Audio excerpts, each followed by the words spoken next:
ত্রয়োদশ জাতীয় সংসদ নির্বাচন 2026 প্রাথমিক বেসরকারি ফলাফল। নির্বাচনী এলাকা 150, ময়মনসিংহ 5। এখানে বেসরকারিভাবে নির্বাচিত হয়েছেন মোহাম্মদ জাকির হোসেন।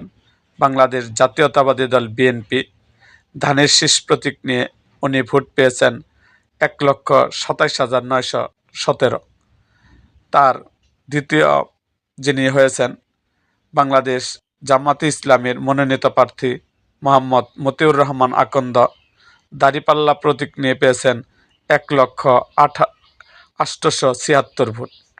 অন্যান্য যে 5 জন প্রার্থী ছিলেন তাদের প্রদত্ত ভোট: মোহাম্মদ সিরাজুল ইসলাম, ইসলামী আন্দোলন হাতপাকা 3606, মোহাম্মদ নজরুল ইসলাম, গণসংহতি আন্দোলন মাথাল 598, মোহাম্মদ রফিকুল ইসলাম, আমার বাংলাদেশ পার্টি এবি ইগল প্রতীকে তিনি পেয়েছেন 333 ভোট।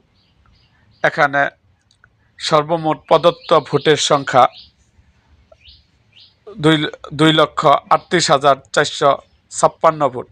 প্রদত্তের ভোটের শতকরা হার 62%। এখানে মোট ভোটারের সংখ্যা 3,84,617 জন। মোট ভোট কেন্দ্রের সংখ্যা ছিল 104। ফলাফলপ্রাপ্ত মোট কেন্দ্রের সংখ্যা 104। বেসরকারি ফলাফলে এই ছিল আমাদের কাছে সর্বশেষ মুক্তাগাছার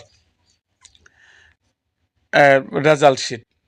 এরকম আরও ভিডিও পেতে এবং মুক্তাগাছার নানা ঘটনা ও ইতিহাস জানতে আমাদের মুক্তাগাছার ইতিহাস মিডিয়া ইউটিউব চ্যানেলটিকে সাবস্ক্রাইব করুন এবং পাশে থাকা বেল আইকনটি বাজিয়ে দিন।